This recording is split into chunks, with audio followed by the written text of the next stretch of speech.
We live. All right, welcome to the Row 26. Hotz Heads Dreamer Sixers Friday pod for you boys. Hall of Fame week. Shouts to the Hall of Famers. Fucking Antonio Gates. Shouts to Sterling Sharp. Shouts to Eric Allen. And shouts to Jared Allen. My God. Shout out. But Hotsy. Jared Allen mentioned on the show last time with the sacks. Yeah. Fuck yeah. But Johnny's good to see your face, bro. Did you have a nice week? Yeah, no, I've been just busting my ass at work, hot as hell. But no, things are good.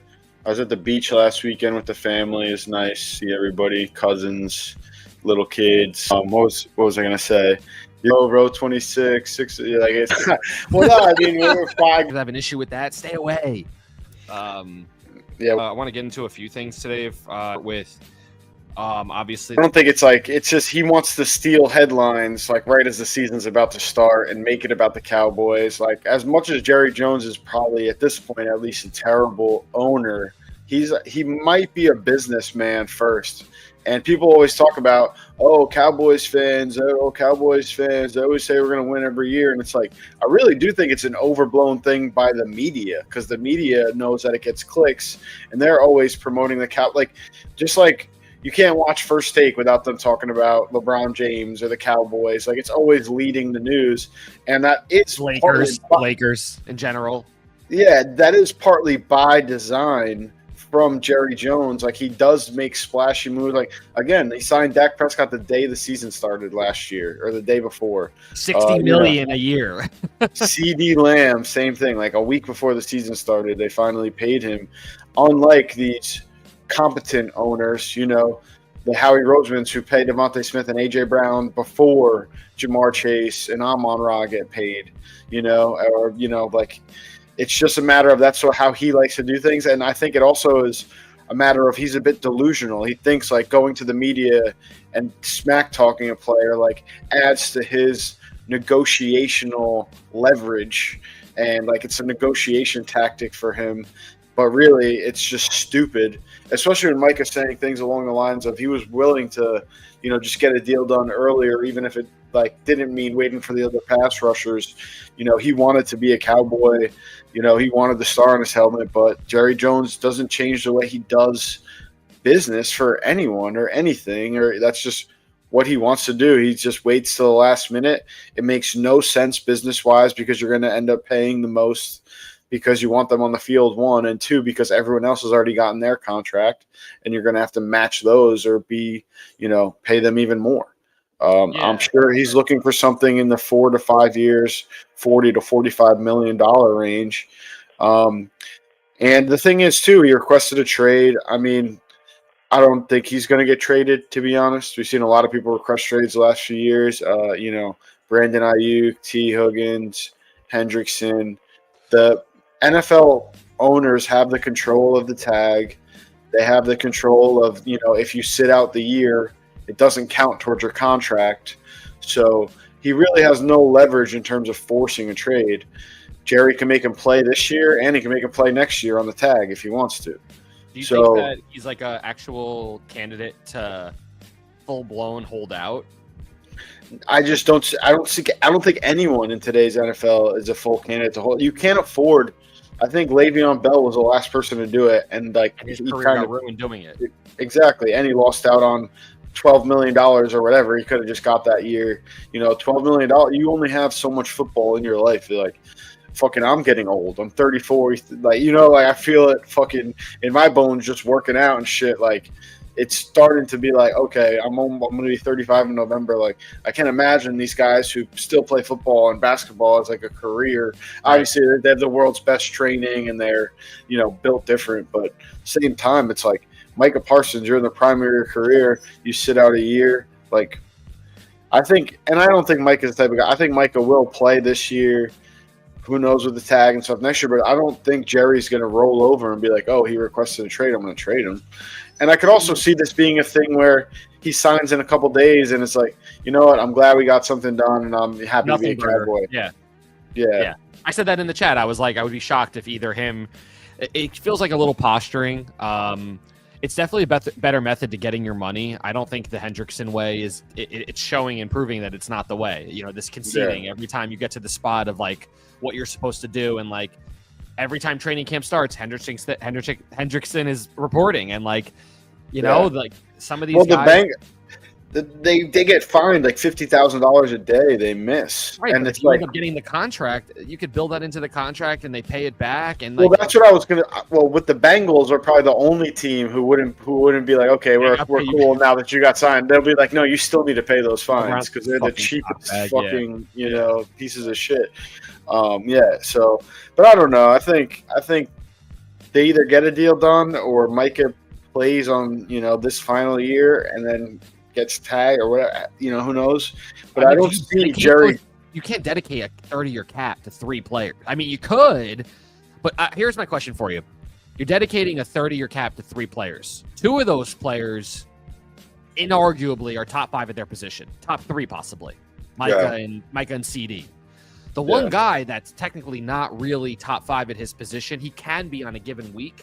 He's shown that he can be an elite passer at multiple times. He was an MVP candidate a couple years back for the injury. All this stuff, like Dak definitely has the ability, but on your given day of ranking, he's probably it's definitely not a top 5 quarterback. He's not a top 5 quarterback. So he's definitely in the 10 category, I'd say, in that realm. So are you like, where's your head at? Would you be better off in your head of them being like, listen, we should draft a quarterback next year. We paid Micah right now. We draft a quarterback, and then we let Dak perform this year. Maybe he wins us a fucking playoff game, like a Kirk Cousins style season or whatever the fuck, or doesn't win a playoff game but makes the playoffs, let's say, and you guys trade him for assets. Is that something that you think they're thinking? Because there's no way you can dedicate how much annual would it be for them to, if Micah gets 40, let's just say Micah safely gets 40. CD's it's like probably like $130 million out of 200 and something million. It's more than even I want to say. It's closer to 40%. It sounds like.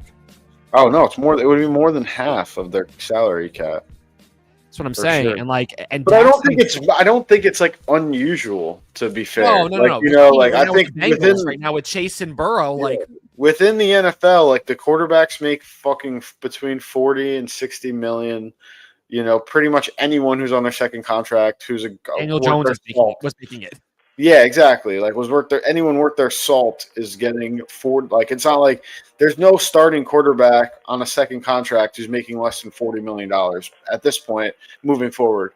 And then you factor in any pass rusher, and you said the other 2 guys are top 5 players at their position. Right. You just kind of have to figure it out after that and get draft well and make moves. But to their credit, the Cowboys seem to hit more than they don't in the draft. I think. Yeah, but no, it gets to a point where it's like, okay, we have Diggs and Bland. One of them can't get paid. Okay, we have Tyler Smith and Cooper Beebe and Booker. And Guyton. I think he's 4th clearly. But I'm just saying, we have 4 young offensive linemen. 1 of which is already a super stud. One of them is already the guy. Yeah, a mega stud. The other one, I think BB is getting up there, and then you'll see what BB's Booker play center for you guys. Is that right? Yeah, BB is a center. That's what he always was in college and everything. Yeah, I figured he's gonna. Yeah, that makes sense. I mean, that's good. I mean, having Booker in there, slotted in there, it'll be a surprising team from that perspective. I mean, in my head, you could stick a rookie quarterback behind that offensive line if they develop the right way. They get one more, maybe right tackle, like a true beast. But short of that, skill position players wise, they just re-upped Ferguson. I like him a lot. I thought that was a good deal that they gave him too. And they didn't really break the bank on him. So I don't know. I'm just I feel like when it comes to the Cowboys, the quarterbacks get stale fast. And right now it's a really stale environment for Dak. I like Dak, but I just feel like with the Cowboys, you have this window. It almost feels like you got to win when you have the window, and then short of that window, they start throwing this money around or not throwing the money around and ruining or tampering with the relationships, and everything gets fucked up. But before that, there was such a 13-3 window for each team, the Romo team, his team, where they have an opportunity to go win it. And again, it's like you were saying with with the salary cap thing, it's like it's like every team. That's every team. Is like you have to win. Like their best chances with Dak were on that rookie contract, where they could pay all the offensive linemen and pay the pass rushers. You know, they paid Zeke. That was probably a mistake, to be honest. But like, but they had the chance where like. Even like before they paid Zeke, William said like when they had Zeke and Dak under control on rookie contracts, and that was their best chance. And now like you get into this place like even I guess the Eagles were the exception last year where they already paid Hurts, but like and the Chiefs had Mahomes, so they could afford to kind of be cheap elsewhere. But Mahomes' contract right now is a value. People don't understand. Like, yeah, they thought they were crazy. Like, yo, we got a $500,000 contract. And then we were all saying it, I believe. We were like all in the chat, like, yo, wait in 2 to 3 years when the new cap hits. Well, that's true too, but it's also then you look at like other teams that have had success or at least gone to the Super Bowl, and you're like Brock Purdy, rookie deal, Joe Burrow, rookie deal.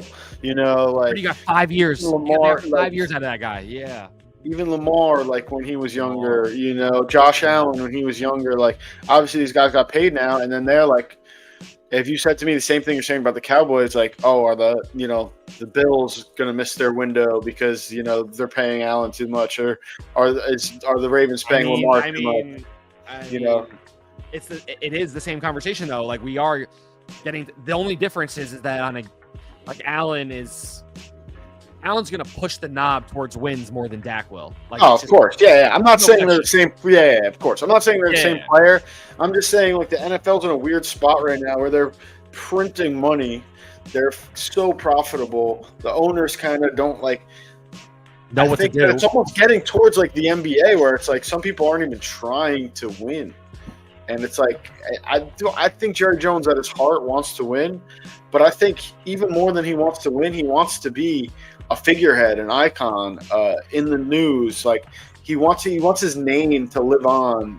Bro, he already has a bus in Canton. Yes, I know. Literally, yeah, literally, he's already a Hall of Famer. He's already a Hall of Famer. And what else do you need, Psycho? And rightfully so. Like the Jerry Jones when he was in his 60s was a competent. Maybe if nothing, like you could say he was hard-headed and stubborn. The Jimmy Johnson thing was obviously the most egregious firing maybe in the history of coaching in sports. But he still built that team. He fired Tom Landry to bring in Jimmy Johnson. He traded Herschel Walker to get the picks that led to Emmitt Smith. He was making, legit moves, pioneer moves. Trading. Think about running back value now. Like he almost started that. With like the Herschel Walker trade, like running backs had so much value then. Going when you think of what's his name that went to Philly that he didn't pay and that guy busted. Fucking what's his name? More recent, before Zeke. DeMarco Murray. DeMarco Murray. But I'm just saying, like, but like that Herschel Walker trade literally like set running backs back because they're like, oh, that's the thought process. You have a great offensive line. You can draft a rookie running back. Obviously, Emmitt Smith turned out to be a great player. I'm not trying to downplay how good he is, but it was like, oh, if we trade our star running back and bring in a rookie on a cheaper contract. With our same beast offensive line. And build up, more picks. So they got like 6 picks or like that's literally a move that'll never happen again because he shined a light on a theory in football now that is basically – considered gospel. Yeah, exactly. So, he's made him like he's earned respect. But now this version of Jerry Jones, starting, let's say, post Parcells, Dave Campo, like let's say the Jason Garrett era of Jerry Jones and forward, has been just a disgrace. Where it's like he's trying to hold on to being the guy when he just doesn't have the faculties.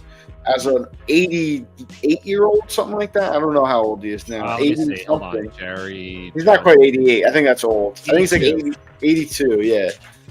So he's Joe Biden's age, fucking, like doing for like Joe Biden ass things, but as a fucking head coach, or as a GM, as opposed to a president. He used to have this I think he definitely used to have this young Kavorka about him. Let me see. Okay,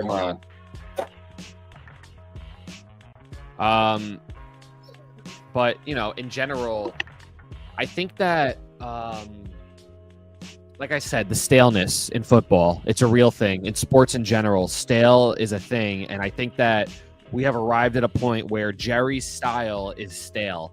And his way of treating players and talking about them in the media and thinking that this owner verbal lashings that he gives to players in the media as if they're property, it's a new day. And he's a little bit, what's the word? Like, what's the word when you don't hear and you're like, you're not hearing. He's a little, what's the word I'm looking for? Surrounded by yes men, probably one. Beyond that, he's a little like when you're like not dense, but you're just like missing what's happening in front of you. Like you're not seeing what's happening in front of you, essentially. Not stubborn. Yeah, like you're not seeing the new day that we're living in nowadays, basically. And the new age of the player and how much they control, and having an NFL PA and like the way obtuse or just like there's a word I'm looking for. I know. I'm trying to find it. I'm just trying to throw you the lifeline. Yeah, but it's killing me. But I'll arrive at it. It's like refusing to change with the times, kind of thing. Got it, exactly. And it's just like, it does your organization a disservice. Does any company a disservice if you're thinking in old terms? So, for example, if we're just taking it to nowadays and being nauseating about it, every fucking company is thinking about needing to integrate AI and AI this and AI that. And if you're not a person that integrates AI or is looking at it, at least you're a dinosaur. If you're like a tech company and you're not at least looking at it as an option and thinking about it and trying to figure it out. But if you're like this person that's a denouncer of it and negative towards it, and you treat it the opposite way, instead of like giving respect to the players, he goes the opposite way and goes into the media and starts talking shit about them as if like, oh, he missed 6 games last year. He's like, he's just missing like key things and like. And he missed 4. Like he didn't even miss 6. 4. That's what I'm saying. Like he's just looking at the side of his neck. Like it's just like, at the end of the day, like that's just, it's not where we are. And I think he needs to arrive at that point. And until he does, and I don't think he will, obviously, so we need him to die, essentially, in order for the Cowboys to win, I think, in a lot of ways, just because he's just so in the way. And I hate to say that for Cowboy fans, as much as they're the enemy, like the purgatory is real when it comes to Jerry Jones, and it feels like he hasn't updated with the times and continuously, and it's continuously peeking its head. And I think the team is pretty good roster-wise. Absolutely. I think they're definitely competitive week to week. I think Pickens and is Cook still there as well? I'm not sure, but I don't think so. But Pickens, CeeDee Lamb, and Jake Ferguson is a formidable 3. Yeah. Then we got a few, tough running backs who are vets. I mean, actually, I'm just going to say one. I'm just going to say Javonte Williams. Miles Sanders is a nothing burger to me. But then I like Jaden Blue. I like what that could be. Yeah, I like rookies. I like Blue. I like Maffa, too. I think Maffa could be a sleeper. Maffa could be a guy. I liked him at Clemson a lot. Yeah. He's a beast. There's another guy they got from Clemson, too. They have, what's his name? Booth. One of their corners is from Clemson also. Let me see. I'm looking for, where am I going here? Here we go. I just wanted to look at. You want to see if Cooks was still there? Yeah, I'm looking for it. He's not. Nope. Yeah, I don't think so. That wouldn't make sense anyway. You get a line up at the X and the Y, like you have George there now, so that's cool. Yeah. Pickens and Lamb is sick shit. Mainly because Lamb has learned to line up anywhere, so they can line up on the same side of the field and shit, and it could get spooky. Like really. Yeah, quick. And that being said, like I think like they need to get back to running the ball though. I think I get that today's offense it's not going to be what it used to be, where it's like 60-40 running the ball, but you still need to establish a running game. I think obviously the Eagles were, textbook definition of it last year with Saquon and their amazing offensive line. But I just think for the Cowboys I think for Dak's at his best is when the team is running the ball well and he can get into the play action. He's a great play action fake footwork, ball security, or not ball security, but ball disguise, if you will. Yeah. He's great on the play action, getting outside the pocket, rollouts, boots, waggles. That's where he shines. And those plays don't work when you're not running the ball well. And Dowdle had a solid year last year. Obviously, we let him walk, but what we were talking about before, you really want to pay her. Defense, though, is the only thing I would ask. Like the defense. I mean, the secondary, I think, could be really, really good with Bland And they can't cover for 10 seconds. They better be rushing that passer with it. Besides Micah, you like the rest of that pass rush? Like, yeah, I mean, I like Sam Williams. I like obviously Osi Odigizua is a beast is a from the beast. I think they have inside. Solomon Thomas over there as well. Yeah, Some they depth. added him. He's a little older now. Some depth, They drafted the kid in the second round. I like. I'm forgetting his name from Boston College. Cowboys second round draft pick. Let me see here. Let's see here. Defensive end, Fairweather. I see here is from Auburn, the tight end, and then Aziraku, Donovan. Yes, yeah, Donovan Aziraku. Boston College. Yeah, from Boston College. That guy's he could be really good. I know that he was someone who was potentially going to be first round graded out, so to get him in the second is good. Obviously, there's the kid. There's a little bit of a depth issue there from when I was looking at the roster before. It seems like the pass rusher is not from yesteryear when you guys had Lawrence and Micah or some of these other guys that have come through. Lawrence has fallen off. It's obviously we need, like, if Micah's going to play and play hard, like, I'm not too worried about it. And then all the more reason they need him. Like this, it's what is this pass rush without Micah?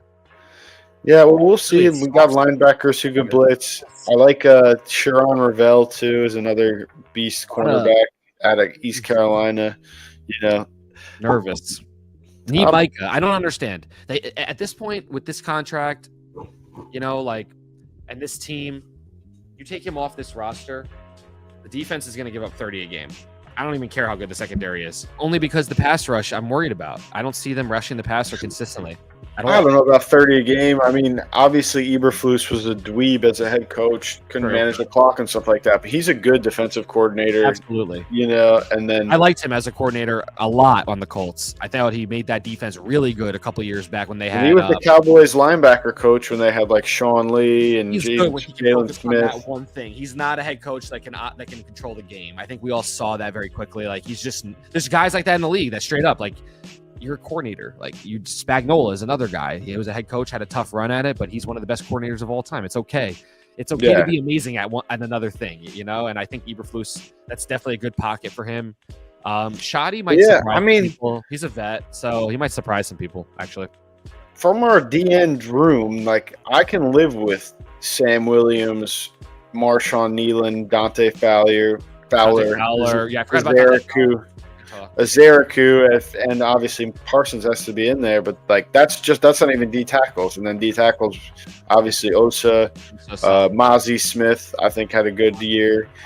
Solomon Thomas, and then Mozzie's young, right? He's like second or third year. Yeah, he's 24. Yeah, that's a good young talent. Yeah. I mean, if Mike is in there, I think they could be a top 5 defense. If Micah's not in there, I have question marks just about the attitude of the room and, the way they're going to play on defense from that ferocious. When you have a guy like Micah Parsons on your team, it changes the team, obviously, as we know.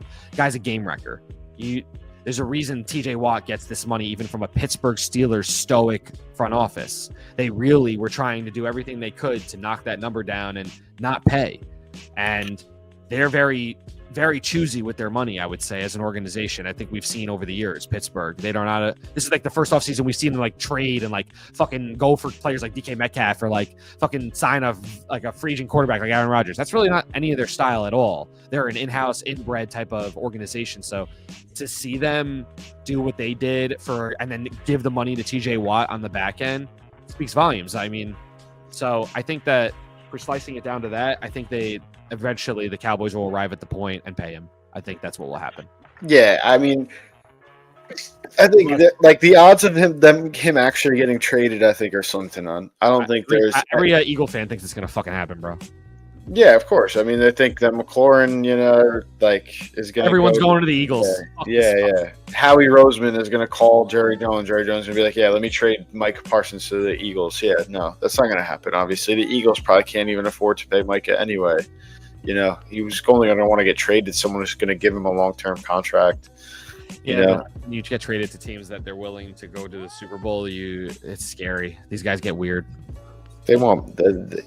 You got to secure that second contract before you worry about winning a Super Bowl. I would agree, but Micah has the weird personality. Like, you see how he is with CJ Stroud, just his personality. Like, I could just I think his stuff with CJ Stroud, the podcast stuff, leans the opposite way of like being like, oh, he only cares about football. He only wants to win. Like That I agree with. You know, I think he only wants to win, and I think he, in a lot of ways, feels like he can't win where he is. I don't even think it's that he thinks he can't win. I just think he feels disrespected is the only reason why he's like requesting a trade. I don't think he thinks like, oh, I can't win with the Cowboys. That's why I want to leave. Like, I don't think that's Jerry the was case at all. massaging this and not talking shit, and Jerry was like massaging this a little bit more, staying out of the media and all that. I mean, stuff. just from Micah's own words, and obviously this all could be poised, but he said, like, I was willing to sign with the Cowboys before last year, before, you know what I mean? Like, I want an early extension before anyone gets paid. After this year ended, I went back. I talked to Jerry. Probably $35 million. It would have been sick.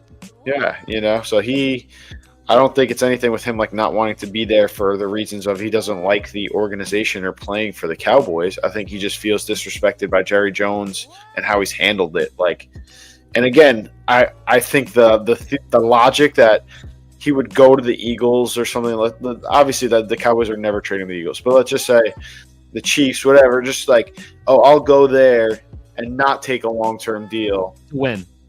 you know, like to win. Like, I don't see that. Like, I think if he gets traded anywhere, it's going to be contingent on a sign and trade. Like, we're going to pay you once you get here.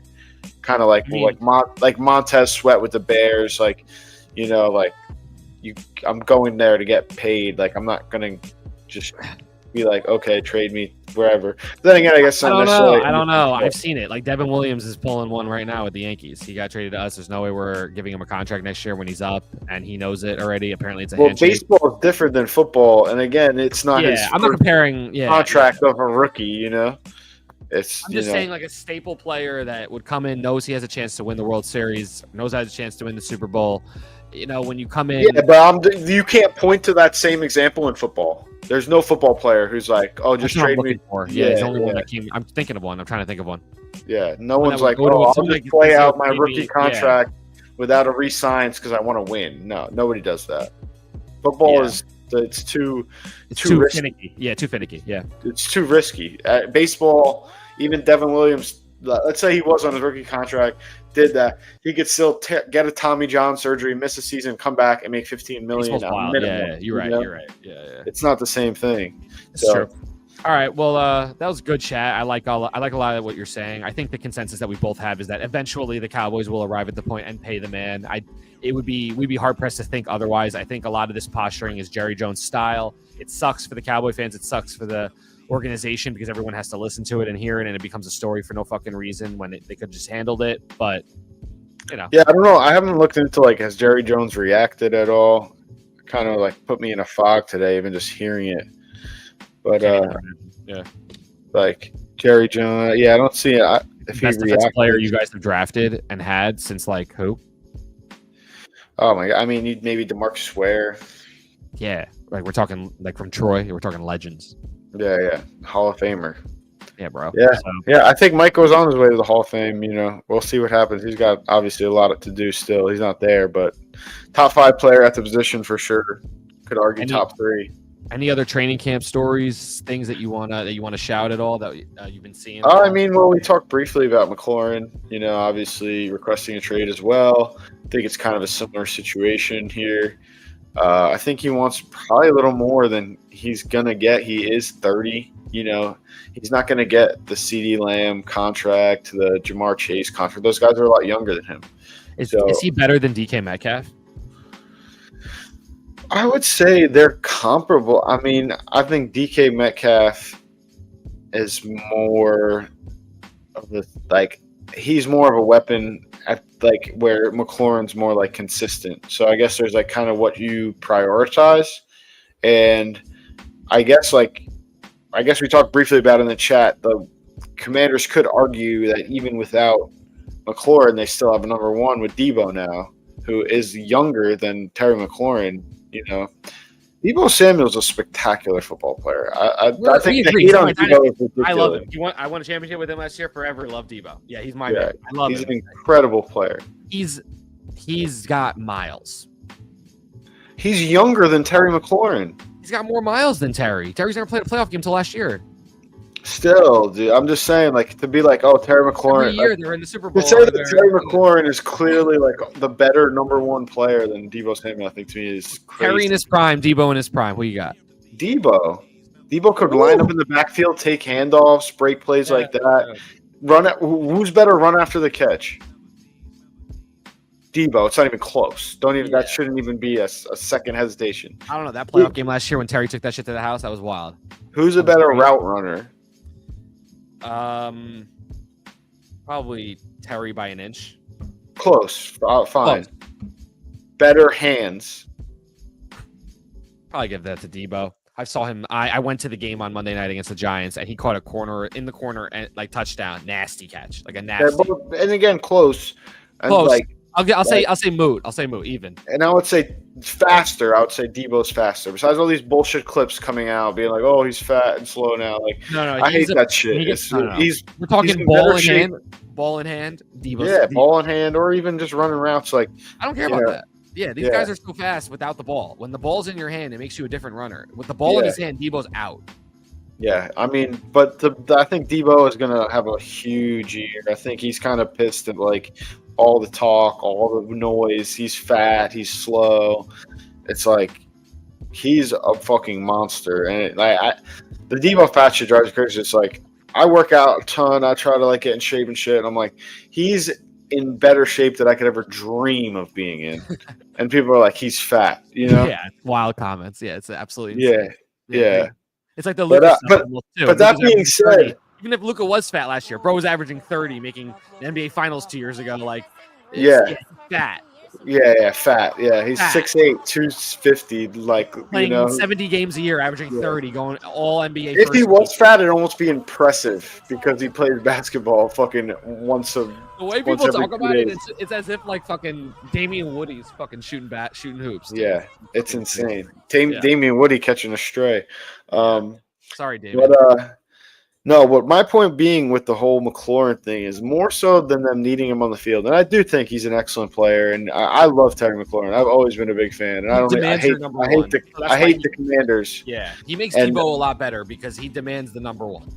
And also just as an awesome dude, teammate, everything. Like him talking about Dwayne Haskins when he died is like a clip I go back to often, like for like motivation. Like he's a good dude. And he's a solid dude. He played there when they sucked with shitty quarterbacks. The owner, the racist owner, he went through all that, bro. Yeah. And now, like, I think more so than you're hurting your team on the field, you're like sending a message 1 year after changing the culture, making your first NFC championship game since the early 90s, to be like, oh, this guy who's been a fucking hard hat, come to work, play hard guy since he got drafted day one, came in and made an impact his rookie year, hasn't stopped, has only gotten better.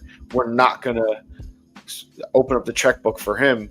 Is a bad message to send. And when you're trying to change a culture or continue the culture change you've already made, I think it just even more so than on the field. I think organizationally, bringing in free agents, drafting players and having them want to stay with the team their whole careers, I think it sends a bad message.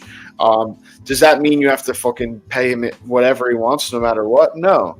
I think that, like I said earlier, there's got to be a concession on both sides. And I think that in some way, I do think that him asking for more than Debo's money is him being a little bit, being a little bit, he's not really paying attention to what's at hand, like what's at stake here, like what he has in front of him. Maybe it's okay right now because you have a championship roster and you have a championship level quarterback, possibly like really staring you. Rookie honor, but that's another reason too. I like if I'm the Commanders, I'm more willing to pay because you have Jaden Daniels under control on the rookie deal for 3 more years. Yeah, like I think they know truthfully that team is still John. That team is still. Something is still missing from that team to be a Super Bowl perennial team just yet. Oh, I mean, and that's but again, now we're getting down to like Super Bowl perennial team. That's like happens once in a generation. They're there. Jaden Daniels is fucking. But they've been to one NFC Championship game. Like that's the reality of the situation. Like, and you want to keep that going, but to say like, oh, like they're far off. Like or they're not that or whatever. It's not even about being like, oh, this team. You have to be one of the teams that are in the top 5 or 6 who have a chance to win the Super Bowl. That's how you have to manage your roster. You can't be like, oh man, we're gonna be the front runners to win the Super Bowl every year. Like it's just impossible with the salary cap. I think it's the opposite. I think they know that they're not a front runner, so that's why they don't want to pay Terry, because they want to save that money to build the roster the right way and do it by. And if Terry wants to get paid $30 million, that works for us. We're not going to give you $35 million. I think that's stupid to be like, oh, let's punt while we have Jaden Daniels on a rookie contract. To be like, well, we know we're not good enough this year. Yeah. We know we're not good enough this year. Let's not try to win. Yeah, that's stupid. Yeah, that's a fair point. Yeah, you don't want to punt a year on Jaden, especially after what he did last year. Even though he'll have a sophomore slump, even any year of his whole career would probably be stupid to punt. But then again, with all this being said, there is a world where Jaden Daniels is the CJ Stroud. Like almost anyone would probably be talking about CJ Stroud in the same conversation after his rookie year with Lamar and Burrow and Allen and Mahomes. Like he was in that conversation as the top 5, like if not one of those top 5, 6 on almost everyone's board, above Herbert, above Hurts, above all these guys. Now he's kind of floated back into that 8, 9, 10, 11 category. And there's a world where Jaden Daniels, because I think Jaden Daniels is in that same boat. He's not quite in the Lamar Jackson, Josh Allen, Mahomes, Joe Burrow. But he's right after that. He's 6 or whatever, or 5. I hate to say it. I'm like, fuck that team. But like, man, I can't believe the Giants never arrived with any of these fucking players. But like, man, this team is so fucking lucky that they got this guy. This guy seems like such a weapon, dude. Oh yeah, I think the one thing that I noticed was like when they were playing the Giants and they ended up kicking the field goal to win. Like he drove down the field and they kicked the field goal. Like he was never stopped smiling. Like he was just so fucking happy in the moment. He gets calm and collected and just ready to win. But yeah, no, I think that, like I said, I think he's just elite. He's an elite runner, also. Like you see, and he can move, and like it allows you to go for it on 4th down more because if it's not there, he can get it with his legs. It changes Dan Quinn as a coach. It's that kind of level of player. Yeah, we're gonna think Dan Quinn forever now is an incredible coach. Yeah, I mean, to be fair, I think he gets a lot of hate. As a head coach, I'm saying. But even as a head coach, he's been to a Super Bowl. He's done more than most head coaches, at the end of the day. And that I put a lot of blame on that game on Shanahan. And, we'll see. But all that being said, I landed on the take that it's more organizationally detrimental than it is X's and O's detrimental if Terry McLaurin doesn't end up being paid or being happy. And lastly, I think it's similar to Mike Parsons where they either make him play on the contract or they find something that works out eventually. I'd still put them both at around minus 50, minus 250, minus 300 to stay on the team they're on. Yeah, especially Mike even more. Especially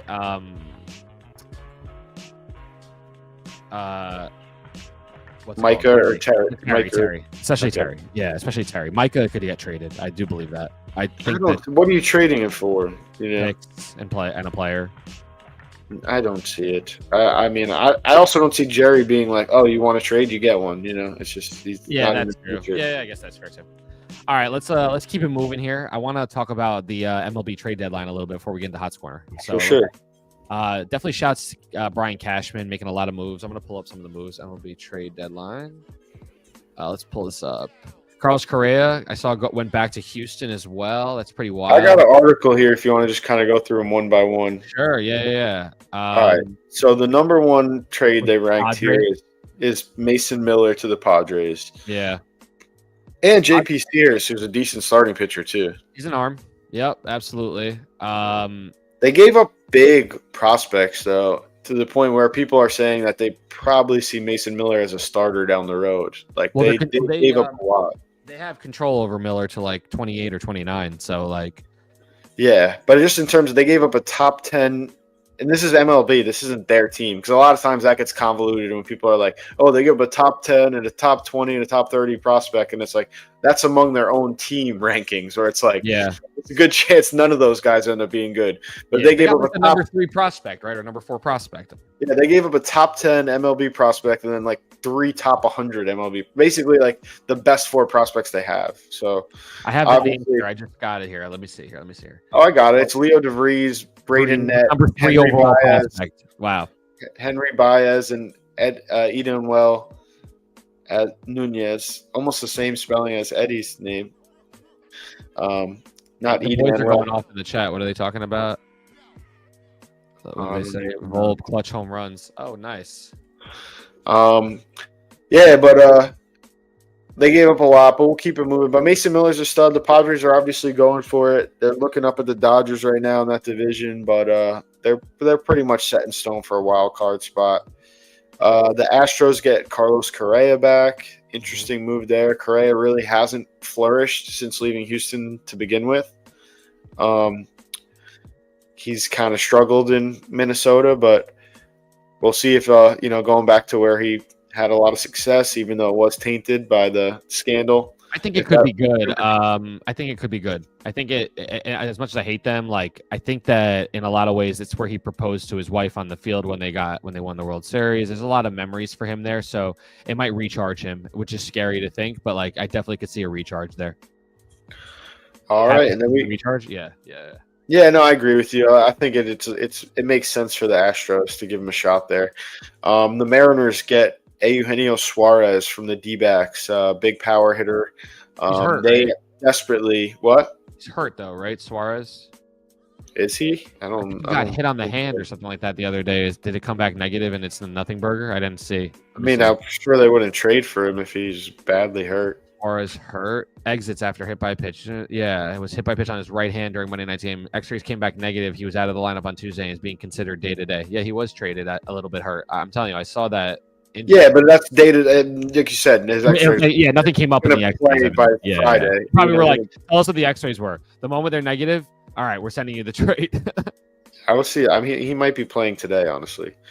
But yeah, he's a big power hitter. They needed a bat for sure. Absolutely fucking. So that was a huge get for them. I know the Phillies were kicking the tires on him, as were some other teams. But, obviously the Mariners get there. And the Mariners do have great – yeah, Eugenio Suarez is in the lineup today for the Mariners. I was hoping the Yankees would take a stab at him. I'm sure that I think they did take a run, but I think it was just too steep, and it would have handcuffed them from being able to acquire some of these relief pitchers that they really needed to acquire. Or if Cashman would have been fired for not doing this and handling this bullpen. All right, next on the list here we got Phillies acquiring Johan Duran, fire throwing closer from the Twins. A guy who's been an absolute stud. Yeah. He's a beast. ERA low, the whip is a little high, but he makes up for it with getting a lot of strikeouts. 100 plus, easy. Definitely was the best available closer, I would say, at the line. Mason Miller, but after Mason Miller, I would say Duran. It's close. I don't know. I like both. Both are really good.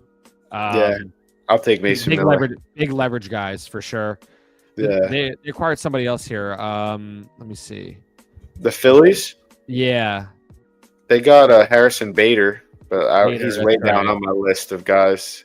Yeah, but he's better than what they had with. They had Johan Rojas in center and Max Kepler. He's not going to. Harrison Bader's not going to start every day by any means. No fucking way.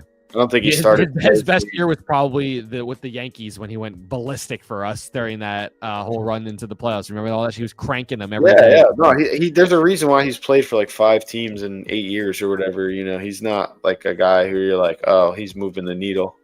No. But he didn't start today. I know for sure. He got a pinch hit at bat though. After that, I got the Yankees, who I think got the unanimous, let's say, third best reliever available. With David Bednar from the Pirates. Yeah. Been a solid guy for a bad team for a long time. So fiery guy, good guy for the Yankee, for like the Bronx for sure. Absolutely, I think that's a good move for them. I like Doval. I like Doval a lot. Camilo Doval. He throws gas. I think is another guy that could definitely maybe. Not a huge fan of his, but he's a solid arm to add. He's another arm for us that throws 100 miles an hour. If they use him the right way, it would be good. I like. Yeah, they got it at the 14th ranked one here, Camilo Doval. Ryan McMahon at third base is a nice add at the trade deadline for the Yankees. I think he's going to fit right in at third base. We really needed that. So what's his name could slide to second, which is really what we needed. Yeah, no, I think that was kind of their consolation prize, if you will, after missing out on Suarez. So a good backup plan there. And then Jose Caballero, they had come across the diamond during the Tampa game. They literally traded for him during the game, and he's nice depth. His glove is sick compared to Volpe's. And honestly, their OPSs were relatively the same. Apparently, Volpe hit a big home run tonight, so I was just saying in the chat that maybe that trade shook his tree a little bit. Like, bro, like we're not. Yeah, it could have been a wake-up call. Yeah, for sure. The first starting pitcher acquired here, the Rangers get Merrill Kelly from the Diamondbacks. Diamondbacks obviously kind of surprise sellers this year with their core. Yeah, crazy. And also like obviously if you're selling, why not get rid of Gallen too? But honestly, there weren't starting pitchers available this year at the break besides him. And then Bieber went to the Blue Jays. That's what I was going to say. And then the next one was Shane Bieber. Obviously missed all of last year and the start of this year with the Tommy John. So, but the Blue Jays are on a fucking hell of a run right now. So we'll see if they keep that momentum going. The Mets got Ryan Helsley from the Cardinals. Huge. Also, shouts to the Mets. Like I thought they did a great job at the line. They didn't do too much, but they did enough. Yeah, I think Tyler Rogers and Helsley is great for the bullpen, and then also Cedric Mullins. I like Tyrone Taylor. Soto. They got Gregory Soto, I think, as well, right? Is that if I'm not mistaken? They already had Gregory Soto. I'm saying between him and Helsley and Rogers, that type of in the bullpen, it's a variety. They've been using Gregory Soto in high leverage situations too. Yeah, no, Gregory Soto's solid. I think they might have gotten him a little earlier than just a deadline. Yeah, that wasn't a deadline. I'm saying I'm just saying the use of him with Rogers and Helsley now, like that's very former closers everywhere, high leverage guys everywhere, guys who have been in big moments before who won't necessarily need to do the Edwin Diaz role. Well, they only got him, to be fair, they only got him like a week before they got the other guys. So pretty much a deadline move, Gregory Soto. Yeah. But yeah, and then obviously they still have Edwin Diaz and they still have Ryan Stanek and Reed Garrett. The bullpen is definitely much improved. I would have liked to get a starter, but again, they weren't really out there. And then I think Cedric Mullins, as I was saying, Tyrone Taylor's a great defensive center fielder, but to be your everyday guy kind of is a hole in the lineup. Just really doesn't have that bat control. It's they've only traded minor leaguers for that. So, he's still a 20 homer, 20 steal guy. He's going to have a shitty batting average and make you crazy sometimes, but it's going to be better than it's going to be better than Tyrone Taylor's. And Tyrone Taylor, I think, still will play a huge role, mix it in on defense, start in some games, and obviously late game substitutions. He'll still be heavily involved. So I'm just going to go through here and see if there's anyone else I think Mariners also getting Josh Naylor again. D-backs just selling out. I think the Mariners getting Suarez and Naylor really helps them a lot. I think that their pitching is still very, very, very good. And lastly, I would say O'Hearn and Laureano going to the Padres. Yeah, Padres also very similar to the Mariners, not quite in a great spot. And scary. I think obviously you can look at the Devers trade back in a couple of house items. Brock Stewart went back to the Dodgers again, which is interesting. Reacquired him. Anything else that's outstanding? Nothing really crazy. I thought, generally speaking, I liked most, obviously, what the Padres did. I'm very happy with the Yankees. I was waiting to hate. I really thought they kicked ass.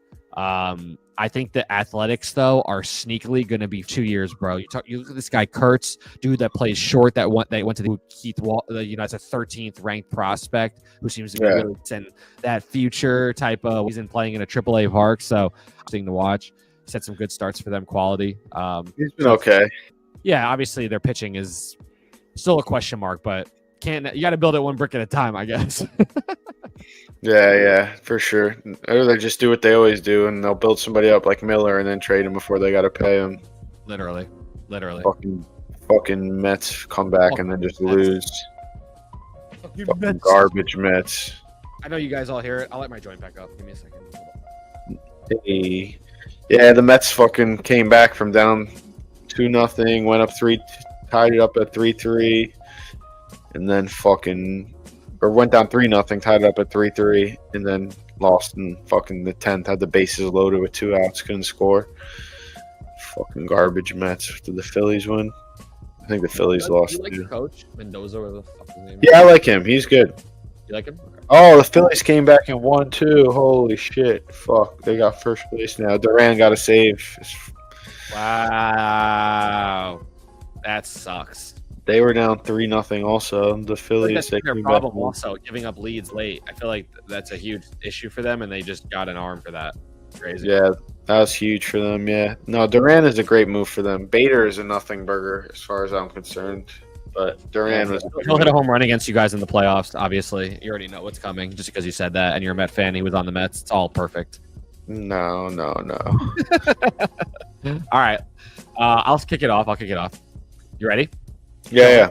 All right, welcome to the Hotz Corner, everyone. Greatest Cowboy who isn't in the Hall of Fame.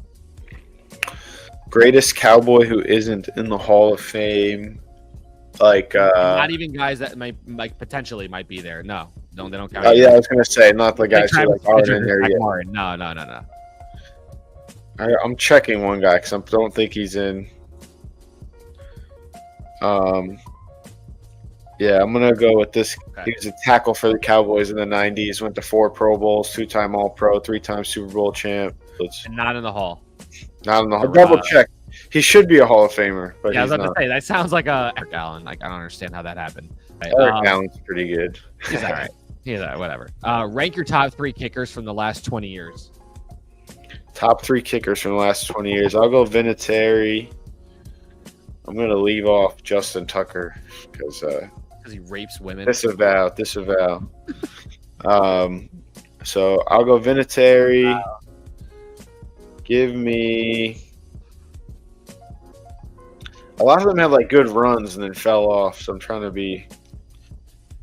Man, it sucks to say, but fucking David Akers was a stud. And then give me Jason Elam. I love Jason Elam. Yeah, I like the old kickers. I was racking around like Butker in my head, Jake Butker's up Elliott. there. I think I maybe would have Butker, Jason Elam, and Vinatieri. That'd be my 3. I think. Jake Elliott's another one I was thinking about. Okay. Rank these water brands: Fiji, Evian, Poland Spring, Liquid Death. I've never had Liquid Death. I wouldn't drink water out of a can. That's just fucking weird. Amazing. No.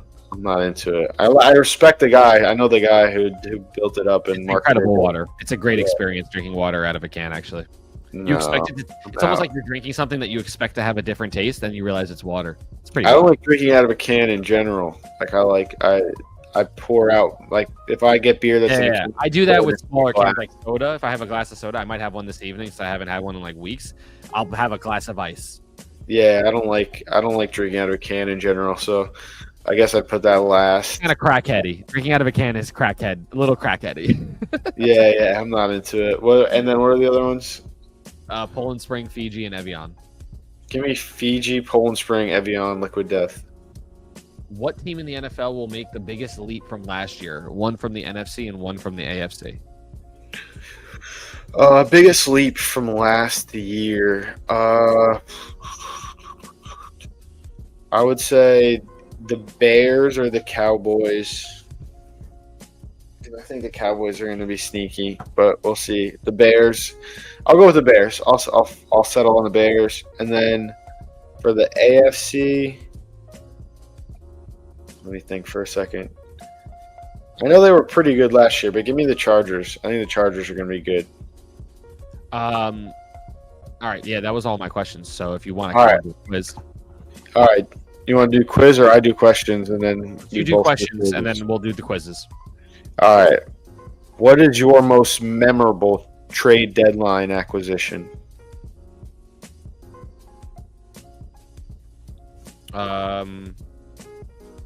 Any sport, anything we're talking right now? I was leaning baseball, but you could if you don't have a baseball one. Trade deadline acquisition. Damn.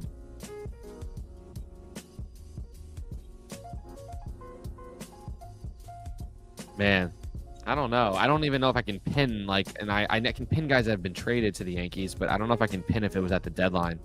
That'd be tough for me. You want to pass? I'll pass. All right. Best sports fight in every major American sports league. Best what?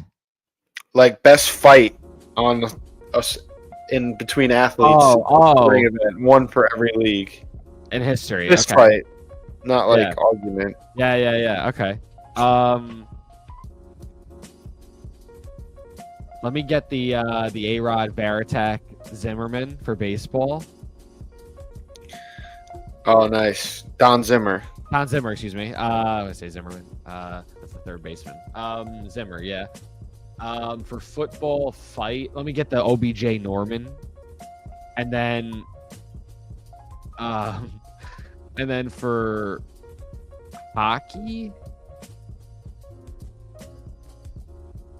I forget who it was against, but Trouba against whoever that guy was on Carolina, and during the series last year. All right. I can't remember the guy who the other player was. I could figure it out while we're finishing this. It was and he just ended up going in for fighting it for 5 minutes, and he just beat the brakes off somebody. And you have NBA. I would say the Artest, the Malice, and the Palace. All right, yeah, that's a good one. I was gonna also think about the PJ Brown, Chris Childs. That's old school. All right, besides the 6 teams, PJ Brown, it was the craziest thing ever. Besides the 6 teams with the shortest odds, which are the Dodgers, the Phillies, the Tigers, the Yankees, the Mets, and the Astros, who is most likely to make a run and win the World Series?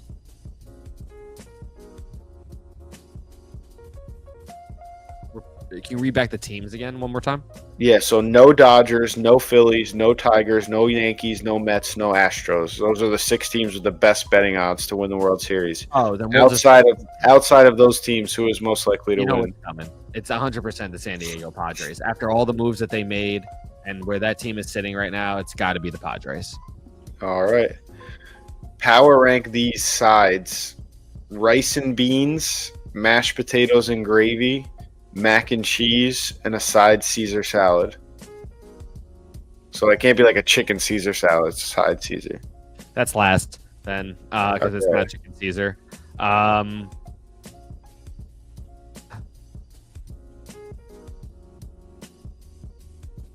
I would say for me, rice and beans is third. Okay. Mac and cheese is second. Mashed potatoes and gravy is number 1. Nice. All right. Favorite non-sports video game of all time? Call of Duty. Halo. Game? Yeah, video game.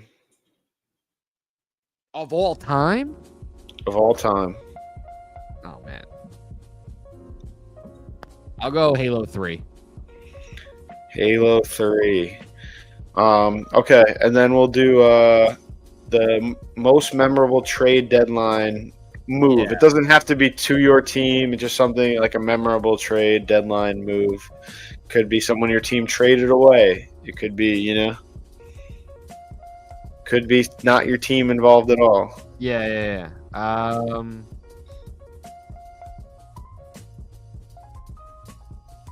Man.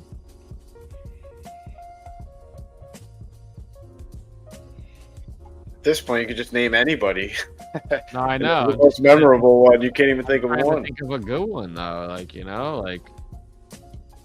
deadline. Because the deadline part is throwing me. I think that's what's fucking me up. It's just like the idea that.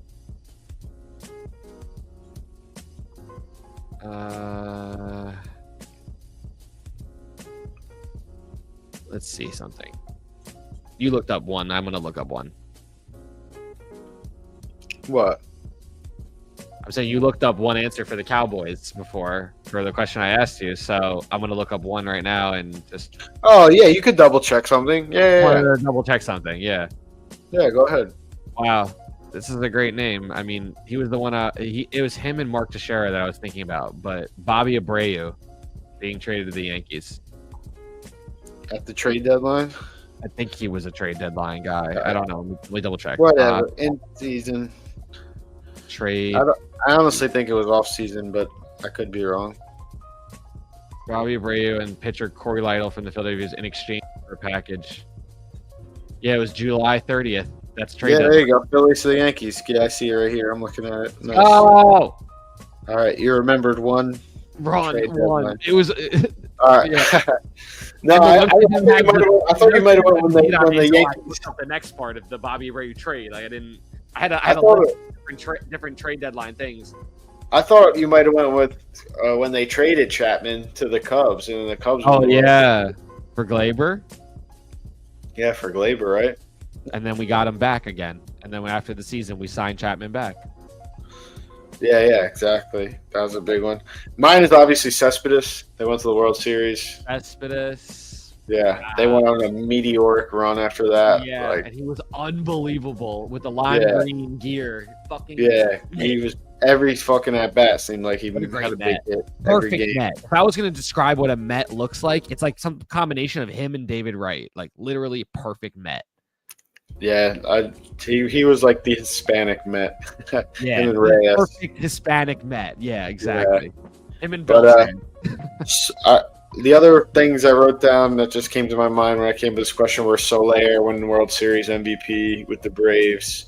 That's good. And Eddie Rosario winning NLCS. NLCS with the Braves as well, right? Yeah. Yeah, they won the World Series and had 2 MVPs from the trade Eddie deadline. Rosario? Is that right? Yeah, Eddie Rosario, correct. Because Rosario's on the Yankees right now. Yeah, there were some other good ones. I remember Verlander was big when he went to the Astros.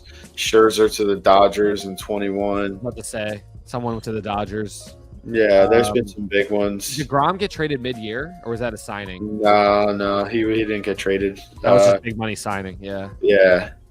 There were a lot of good offseason ones too, but I was thinking trade deadline. Like I said, Cespedes is the one that screams to me. Chapman was another one I thought of. And Soler and Rosario. There was only one other trade deadline acquisition to win World Series MVP, and that was Don Clendenon for the Mets in '69. Oh shit! The guy who won MVP for the Mets in '69 was a trade deadline acquisition. Wow. Yeah.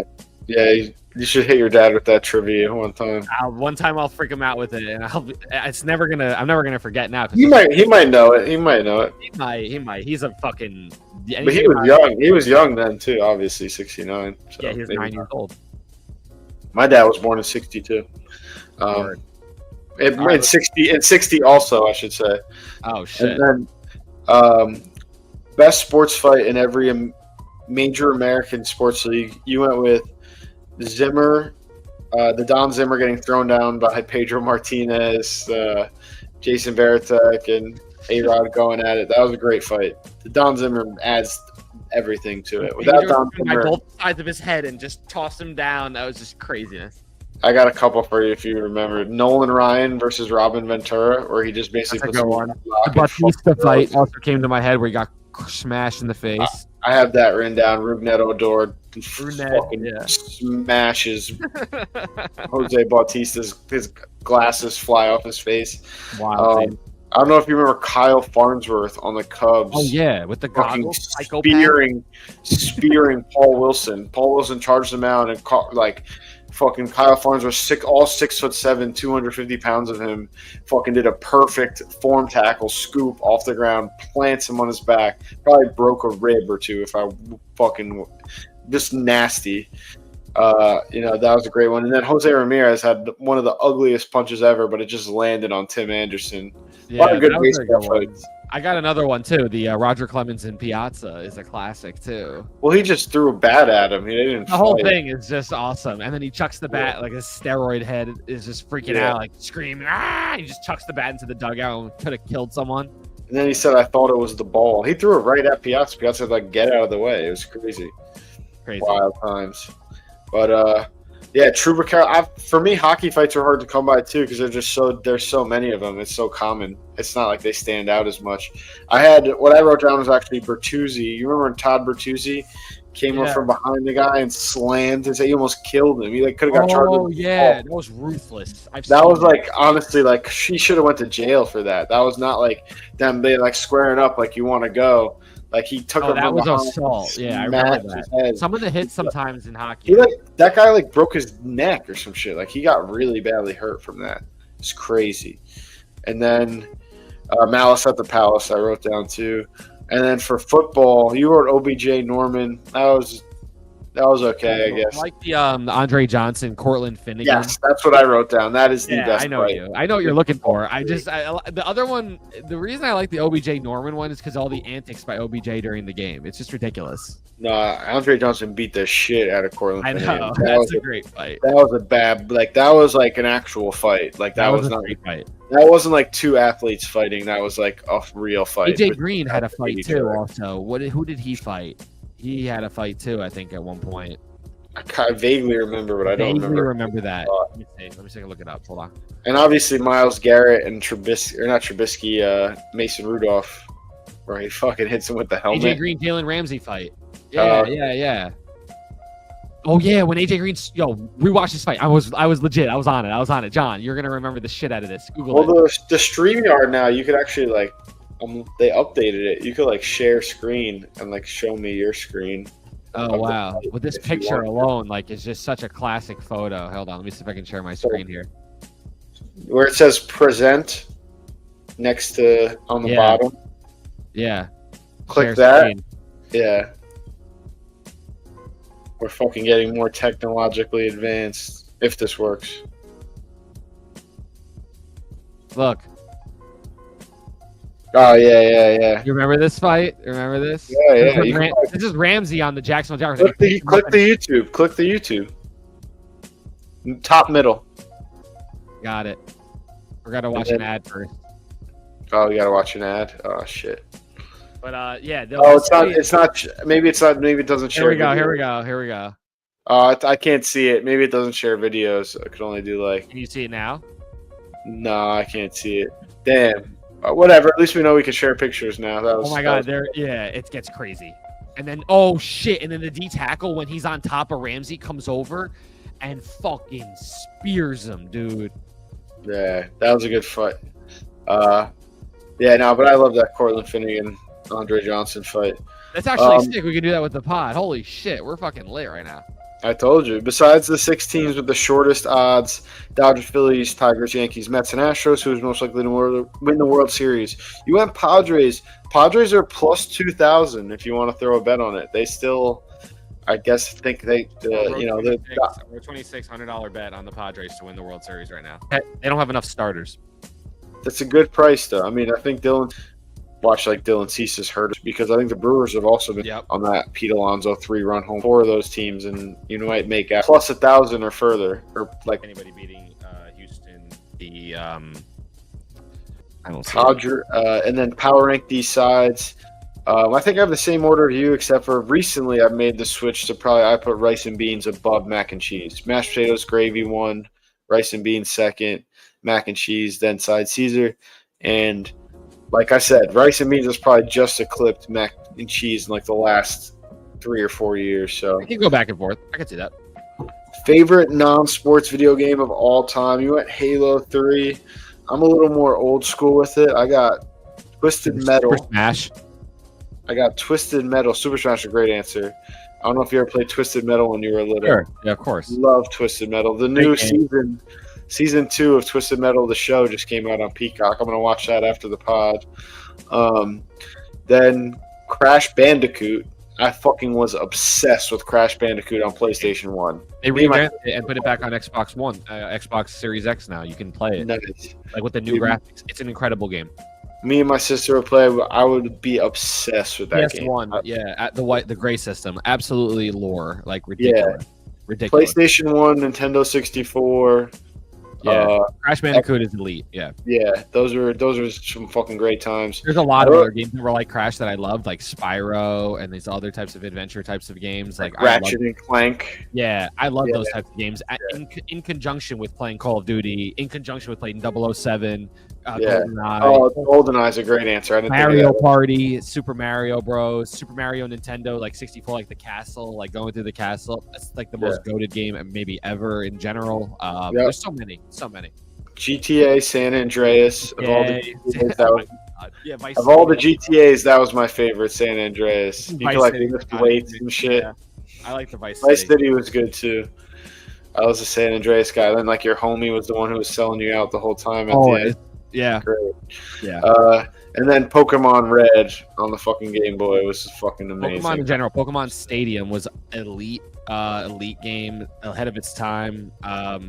Yeah, I'm strictly a Game Boy Pokemon guy. I know Pokemon Stadium, but Pokemon Blue. Yeah, Pokemon Stadium was on the Game Boy too. Pokemon Red. I remember Pokemon Red. one of my like core memories, like being on vacation with my sister and my dad, and I was literally like played in the bathroom in the middle of the night because I didn't want to wake anyone up, and my dad woke up and was like going to take a piss and was like, "What the fuck are you doing?" I was like naked in the bathroom playing fucking Game Boy Pokemon Red, just fucking. I had the Game Boy Color, the see-through purple one. It's legendary. Purple was the first Game Boy Color for sure. That was mine. I had the big brick ass like gray one. First generation. I didn't have the first model. I only had the Game Boy Color. I was probably like a hand-me-down from one of my cousins or some shit, like the big gray joint. That was not color. Yeah, I had that one. It was Game Boy. That was that big one. Then it went Game Boy Pocket, and then it went Game Boy Color. That was fucking good times. And you went Halo 3. Halo 3. I never was a Halo guy, but of all the Halos, it is like said that Halo 3 was the best one. Lore, and so is Call of Duty 4. Those two games in our pocket of our generation in high school were lore. Hell yeah. All right, we'll go over your questions now.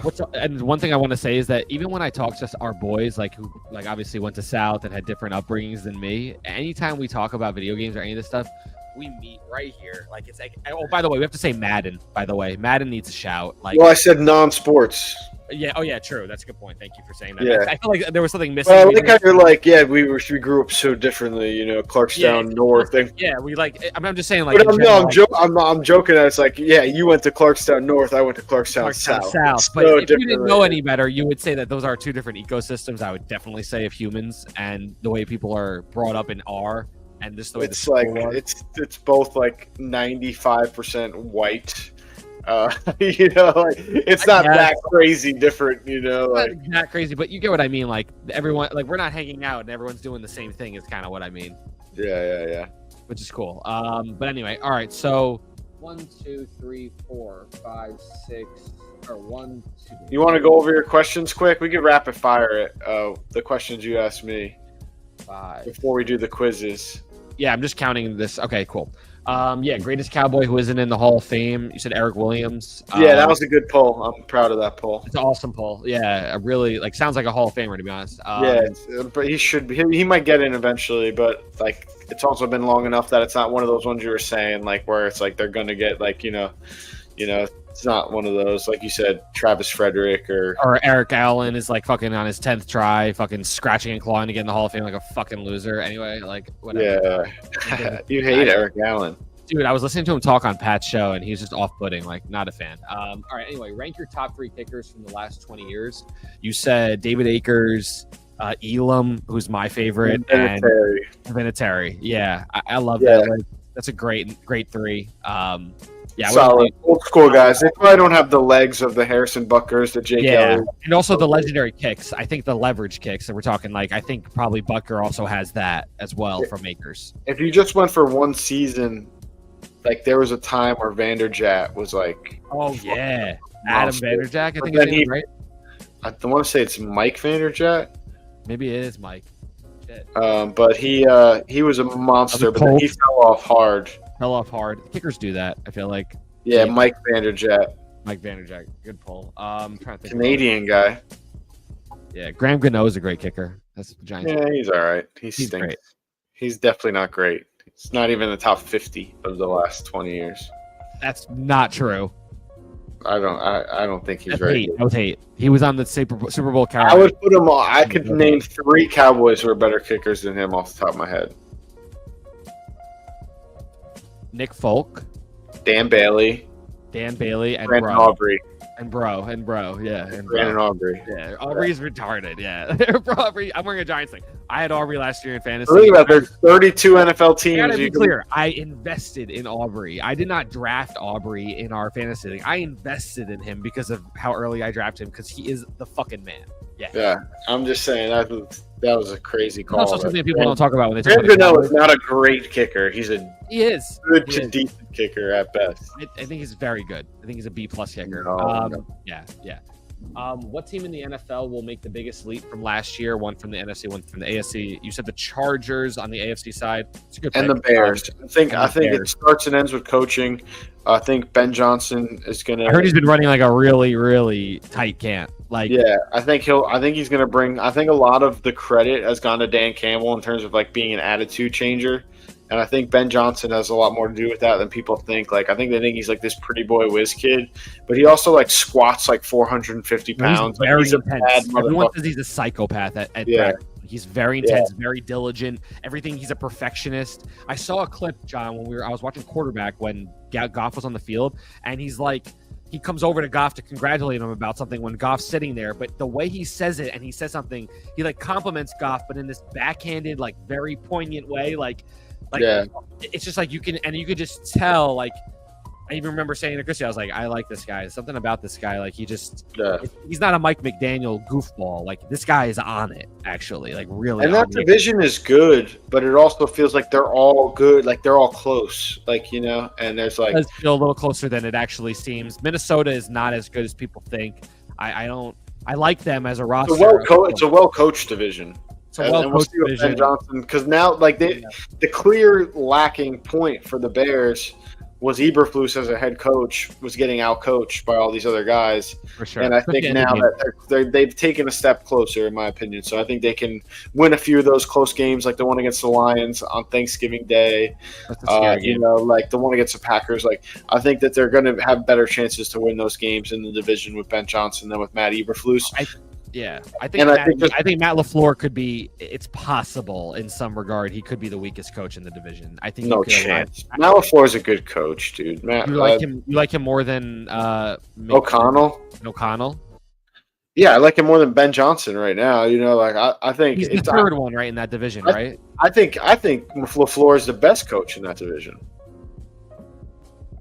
Okay. I put him above Dan Campbell. I put him above. He's just so pretty. Like, it's just like pretty boy. I don't know. He is a pretty boy. He's a good looking guy, but he's a good coach. Matt LaFleur is a good coach. He's made mistakes, but he came up super young. Like, that's true. He made a big mistake. He made a huge mistake against Tampa. Yeah, I remember that championship game. Crazy. But since then he's been like learned from that. They kicked it, right? Is that what with Aaron Rodgers? They were down 6 and they kicked the field goal to give the ball back to Tom Brady. It was like fourth. It was 4th and goal from like the 7. So I get the kind of like. I remember it's really hard to score. You have Aaron Rodgers.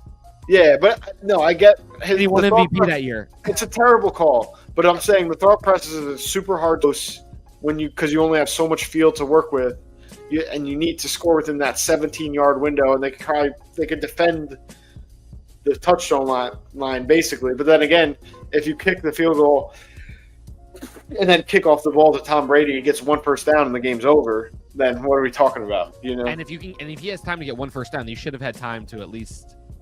Was it 4th down on the play though? It was 4th down though. It was 4th down, but what are you going to? Yeah, but either way, what are you going to get a field goal, get a stop, and then kick? Then you could kick another field goal or score a touchdown. I don't even remember how far. It was like 4th and goal from the 7. Yeah, you got to go, man. It's crazy shit. Yeah, because I agree with you. Even if you get stopped, you have them pinned back, and if you could get a stop, you could score a touchdown still. Right. To play for 2 field goals is the craziest thing I've ever heard. Yeah. Yeah. It might have not even been down 6. It might have been like down 8, and they were trying to kick a field goal and then score a touchdown to win the game. I love what you're doing right now because you're preaching to my point that there's something about LaFleur that was fucking years ago. Like I'm saying, since then he's recovered. Like he's moved on from Aaron Rodgers to Jordan Love and still has success. Yeah. 1 playoff game with Jordan Love. Yeah. I think he's done more than Dan Campbell as a coach. He's done more than Kevin O'Connell as a coach. He's done more than Ben Johnson as a coach. No question. As much as Dan Campbell. Dan Campbell made the NFC Championship game, right? Or did he not? I don't know. No, they didn't. They last lost to year. Washington. You're right. They They lost to Right. Washington No, last year. you're I right. don't know. LaFleur has Yeah. been the furthest. Yep. They might have went the year before that against the 49ers. Oh, yeah, they did. That's right. You're right. You're correct. That's right. Yeah, That's right. but LaFleur's been there too and been made, and made I deeper don't know. runs. Between and been Dan more Campbell and him, consistent. I don't think that's close. I think that Dan Campbell's a different kind of guy. I think that- Dan Campbell's an overrated head coach, to be honest. I just think they're completely opposite. I think one We'll guy's see this year. Aaron Glenn a and rah guy that like really gets the most out of you, and the other guy is a little bit more in the offense and kind of a little bit more in the weeds and just a little bit chiller, cool. yeah, calm, I mean, we'll see this year without Ben Johnson and without Aaron Glenn what Dan Campbell really is. we'll see. All right, So- let's do the quiz quick. Let's see what we got here. So there's 8 players that have played in the 90s or whatever in the like 90 and beyond. You know what I'm saying? 90s, 2000s, 2010s, anything above the 90s. Since the 90s. Since the 90s. There's 8 players that are either the first pick overall or undrafted that are in the Hall of Fame. Name them and name what they are. They played in the 90s, so they could have got drafted in the 80s. Yeah, it's possible. I think John Randall was undrafted. That's one. Okay. And then first overall is the other one? And I'll give you a hint. There's 3 undrafted and 5 first picks. I'll do that. Okay. All right. Antonio John Gates. Randall was 1, just to confirm. Antonio Gates is undrafted? No. Okay. All right. All right, I'll do first overall picks. John Elway. That's 1. Dan Marino played into the. No, he didn't get drafted first overall. Sorry. I'm getting a little confused. All right, first overall picks who are in the Hall of Fame. Yep. Or undrafted players. Or undrafted. I have 2 right now. Let me think. Peyton Manning. That's first overall. That's good. Um, You have to say what they are, though. I said that one for you, but you have to say what they are. okay. That one was obvious, though. Yeah, I was gonna say John Elway, obviously first overall, Yep. and I said John Randall's undrafted. Yep. First overall pick. God, this is trickier than I thought. All right, let me go in my head of the I years. had to go a little trickier with you this year, I wanted to do something Hall of Fame. Well, yeah, the sacks, I crushed it. I could have gotten fucking more teams. All right, let me think this through real quick. Elway, Peyton. I'm like too quarterback centric in my mind right now, I think. I only have 1 miss so far. I'll put myself on the clock. 30 seconds till my next pick, the latest. All right. Not Michael Vick, not Donovan McNabb, not Tim Couch, not. It's got to be late 80s, guys, I'm thinking.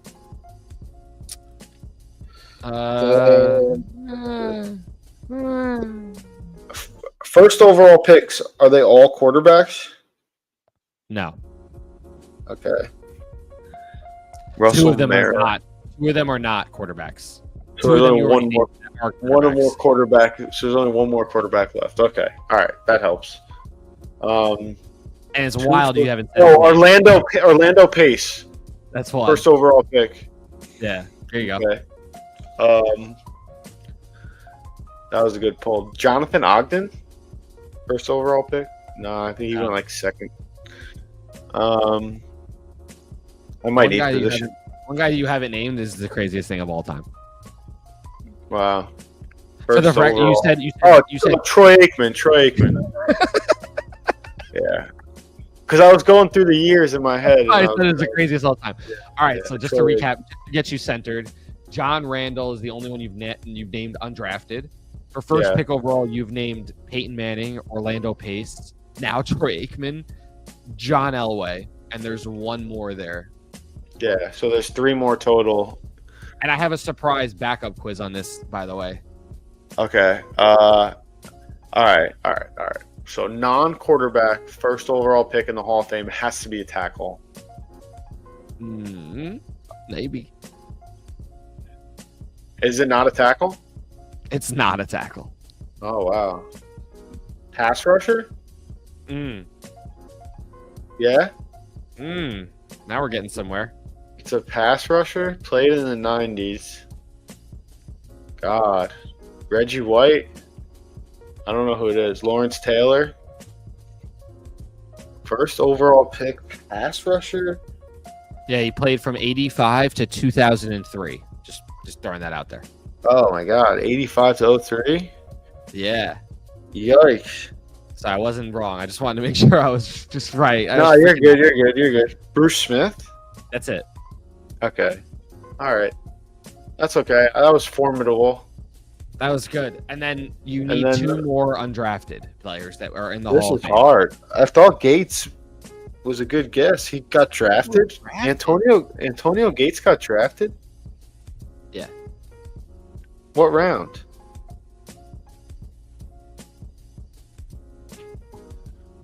Oh my God, you're right. He's another one, but he wasn't on my list because he wasn't in the list. So there's 4. Sorry. Yeah, you're right. You're okay.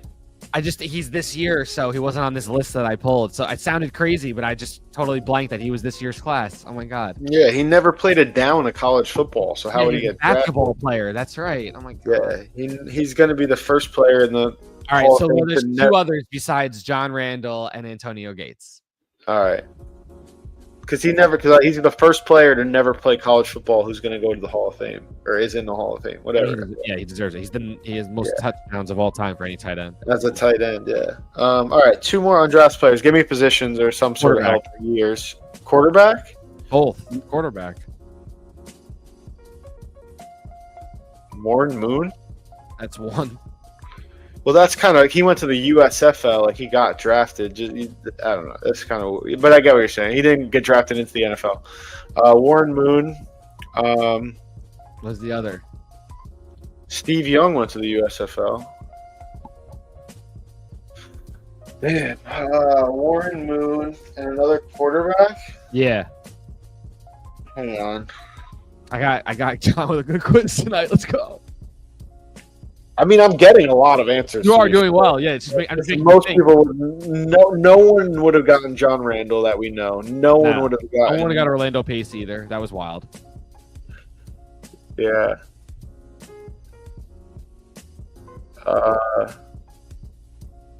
Good quiz. Undrafted quarterback in the Hall of Fame. I don't think anyone else would have got Warren Moon probably either. Warren Moon went to Gross. Alcorn? No, that was a different player. All right. The undrafted quarterback in the Hall of Fame that played in the 90s? All right, I need help. What years? Played in multiple Super Bowls. He played in the Super Bowl with 2 different teams. That's a good clue. Thank you, Zach. That is a good clue. All right, played in the Super Bowl with 2 different teams at quarterback. Didn't win? Won once. If I'm not mistaken. Let me just double check.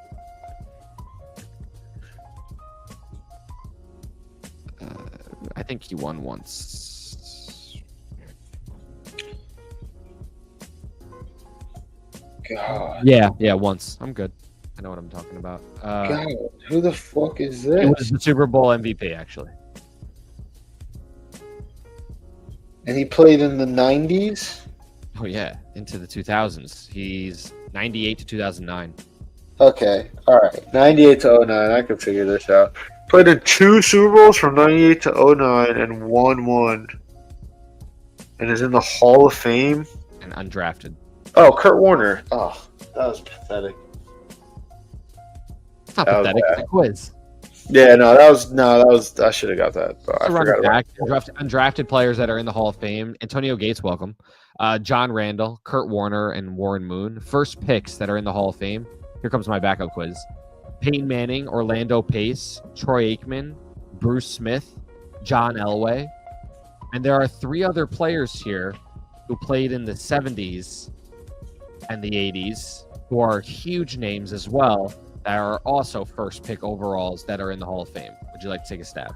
70s and 80s. Whew. First overall picks that are in the Hall. 2 are running backs. 1 is a quarterback. I was going to say running backs. O.J. Simpson. That's 1. The other name is super hard. football guy knows this name. You would maybe know it. It's a Running back? It's a true Hall of Famer for sure, and he was a beast. But like, you really wouldn't know this name unless you're a football guy. A running back? Yeah. The quarterback is very popular. Yeah. The quarterback is 70s and 80s. Not Montana. Not Terry Bradshaw wasn't first. There you go. Perfect. Terry Bradshaw? Yeah. All right. And then Because he won the Super Bowls. He's a legend. yeah, he won 4 Super Bowls. He's Yeah, a Hall of Famer for sure. All right, running back. I know I have like multiple names on my tip of my tongue that like I have 2. If it's one of the 2, I feel pretty good. I have Dorsett and Earl Campbell. That's your guy, Earl Campbell. I should have said Earl Campbell first because you wouldn't have known Dorsett because I'm a Cowboys fan. Yeah, that was pretty good. Nice. Good shit. That was a 3 quiz. for 4, 3 from this year, and then so since 2021, there's been 32 players get into the Hall of Fame. Let's see if you can get 16 of them. Oh my god. I'll give you hints like as we go. 2024 there were 7 players. 2023 there were 9. 2022 there were 8. In 2021 there were 8. Wow, so hard. Ed Reed, No, Ed Reed. I think he was in before then. Ray Lewis. I think he was in before then. This is gonna be hard. All right, I'll give you hints. I mean, unless you want to try to guess 16, or I could just start giving you hints right away. 16. Like 16 of the 32. Like that was the goal that I set for you. Let me think. Devin Hester. I know he's. Yes. All right.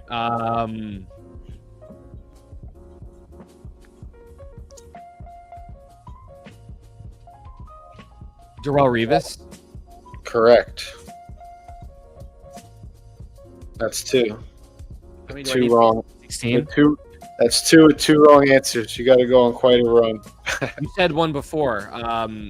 DeMarcus Ware. I think he already went in, but I'll double check. Or maybe you're right. Sorry, let me check. I'm pretty He sure had the Denver years. I'm pretty sure he was in before then. Yeah, he was already in. Oh no, there he is. Sorry, I'm sorry. My bad. You got him. 3 correct, 2 What year wrong. was he in? What year was he in? 2022. 2023. 2023.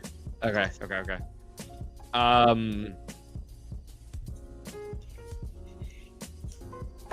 Oh, Dwight Freeney went in last year, There you go. 4 in a row after those first 2. You got it.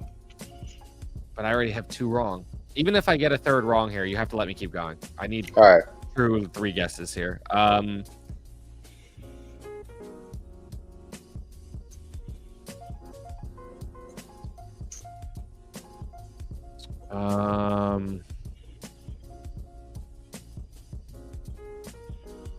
Peyton Manning, C 2021. Correct. Thank God. Oh, he went the same year as Calvin though, so I'll take Megatron too. There you go. Now you're putting it together. Oh, and Charles. Yes, Charles Woodson. Yep. Correct. That's the same Now class. you're getting hot. Best class of all time, you could say. Who's the other guy in that class? Some receiver. Forget his name. It's definitely not the best class of all time, but it's a good class. I like it. There's another guy in that class though that's huge. That's a wide receiver. I forget his name though. I don't have it. I don't think it's. Or There is maybe- one more wide maybe receiver, he's but not- I don't think it's. Maybe there's another defensive player that's huge that's in that class. Something like that. There's another one in that class. There's definitely one you know who's a defensive player, but Yeah. all right, you haven't even gotten 3 wrong yet. I should be giving hints. You got this. You get 16, Yeah. How many do I have right now? 7. I like that we both went Hall of Fame related. I liked yours was good. That was probably your best quiz yet.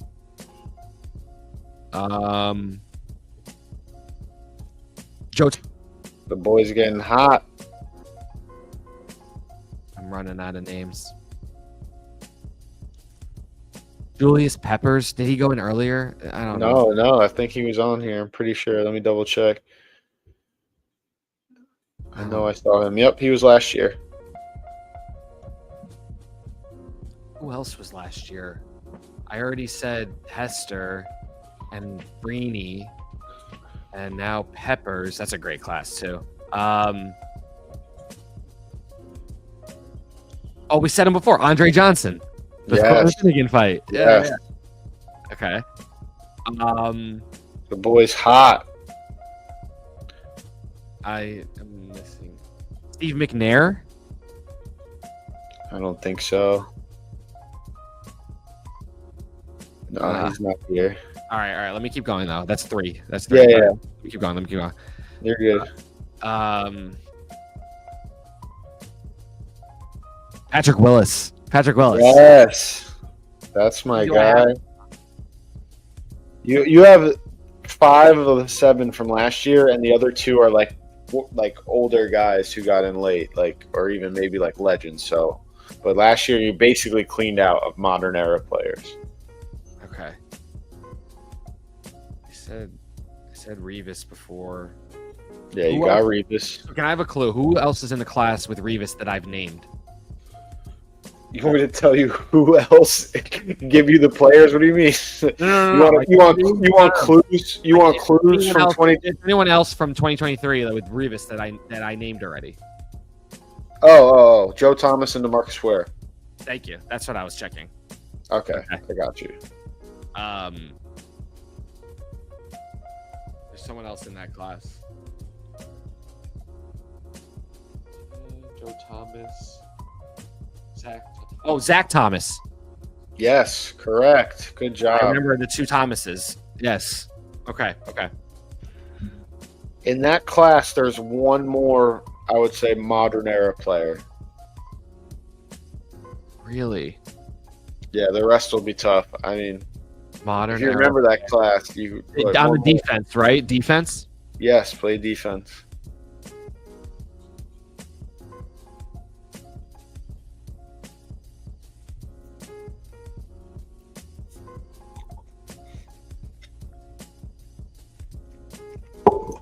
I have to come back to that. I'm gonna just keep thinking of Okay. 2022, you don't have any of them yet. John Lynch. That's the other guy. John Lynch. Yeah, John Lynch was in that class with Peyton and them. Peyton. That's the other guy. Got it. How many do I need? This is crazy. Right now you have 5, 9. You have 14 now. I need 2 more. Jesus. Yeah.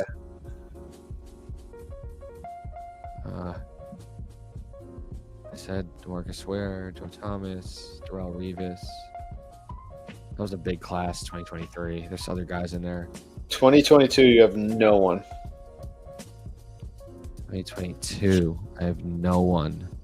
2023, you have one more super modern player. Is there anyone in 2022 I would know? I mean, yeah. I would say 1, 2, 3 definite played in our time. One was like kind of older, but definitely still our time. But the other ones are, and then another one definitely still our time, but a little older. And then 1, 2, 3 or more would be hard. There's a guy I have in my head now from the Peyton class. There's another guy, a big guy. He's the guard. Yeah, there's yes. You're There's on it. Another one, like a center, right? Yeah, or something. Fuck.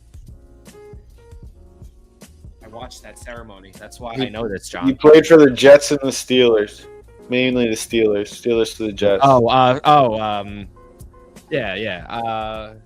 The F. What the fuck's his name? Yeah, with an F. Yeah. Yeah. Fuck. Faneca.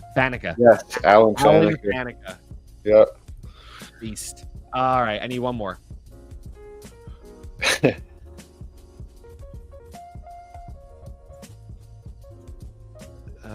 Going through like players and just thinking Tiki. Your best bet is 2023. Probably this last guy who's modern era. After you get 16, I'm going to give you hints for every guy and see how it goes. Yeah, definitely not. No. John Lynch was a good pull. Anybody else in that team? Derek Brooks. In way earlier. Yeah, Simeon Rice. I don't think he's a Hall of Famer. Who else is on that team? Keyshawn. Work done. No. Oh, Rondé. Yes. Rondé's the Hall of Famer? Yes. What year was he? When 2022? you started talking about the team, 2023. Oh, he's the other guy. You saying that modern era? That was him? Yeah.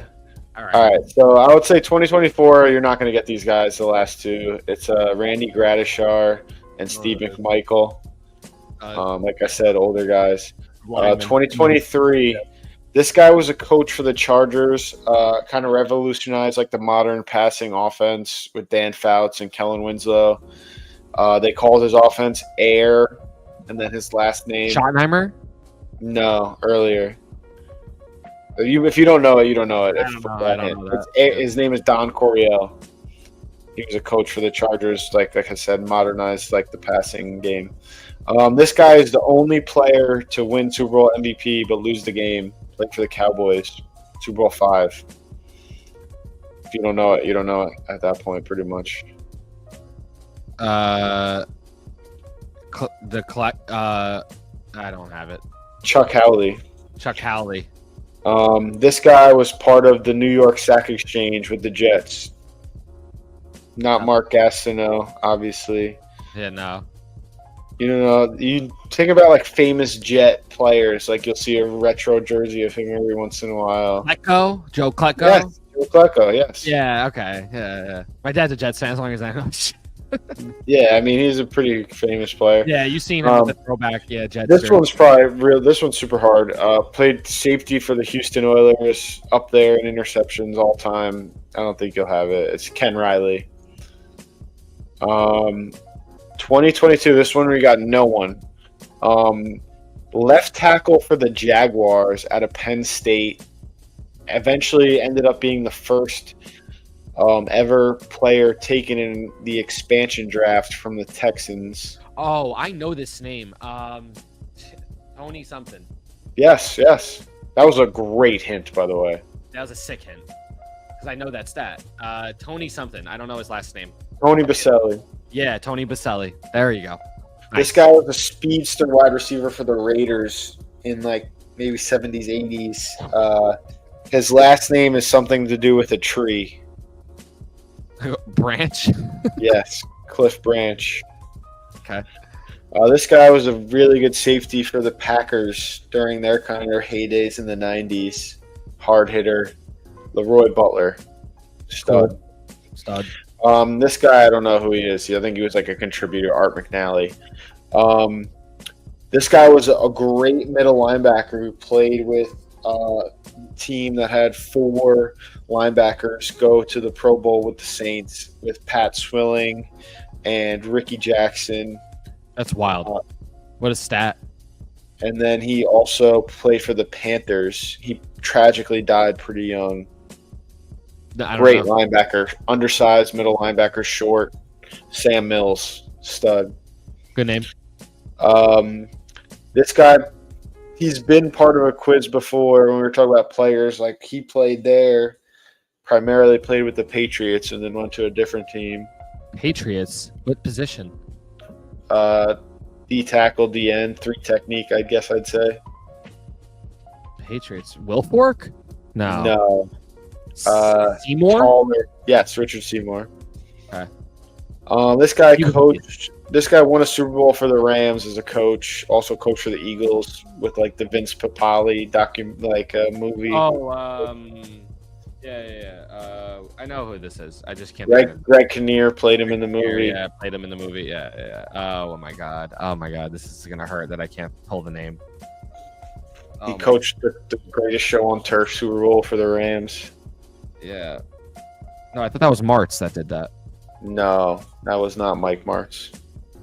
Mike Martz didn't coach the greatest show on turf? He was maybe the offensive coordinator. He wasn't the head coach, no.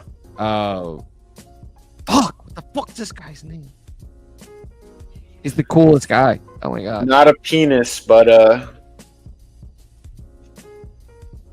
Vagina? Dick.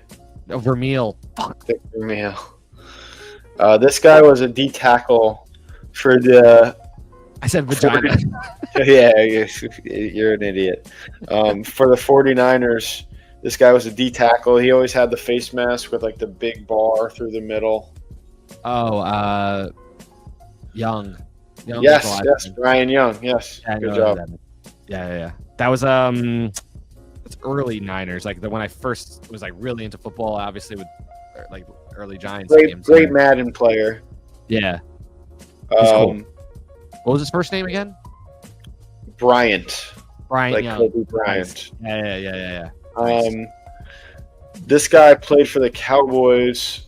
Was was part of the '88 club legacy. Are we still in the same year with Seymour? No, this is 2021 now. Sorry, we closed out 2022. So this is the last. You have 3 more names left. 2021. How many names are left? There's 3 more names left total, and then we're done with the exercise, if you will.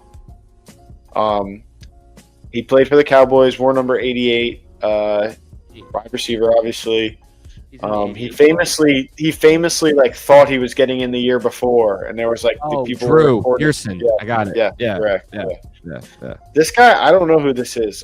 Couldn't give you a clue. His name is Bill Nunn. I have no idea who he is. He might be like a contributor or something like that. And then the last one was a famous Raiders coach. Very cool, like kind of like an Air Coryell vibe. One with Plunkett and Stabler. Kind of post Madden. First Hispanic coach to win a Super Bowl. Wow. There's a stat. Who's that? I don't know. Tom Flores. Shout out. I'm sure you heard the name. At some point, yeah. Nothing going on upstairs. Yeah, but that was good. You did good there. There's some good pulls. Yeah. Rough start, but then got into nice groove there. The way to do that is you have to when you find a player, chances are that player is next to another player on one of these teams that possibly is in, because those teams are good. So are you okay, Maya? I think she's getting pissed off with us because we're going over our time. But yeah, she's just coughing. You got to throw up? Go ahead. All right, we got to go. Maya's about to puke. We'll call it for this week. Row 26 is back, baby. Football's back. Shout out to yeah. We're gonna commit to weekly once football is fully back around. It's tough this time of the year. Also, it's a summer weddings, fucking shit, all this shit going on. Football is coming, baby, right around the corner, and then we're here, and then we're on. So hey, sounds good, brother. All right, yo. I'll talk to you soon. Peace out, Cub Scout. Later. Holla.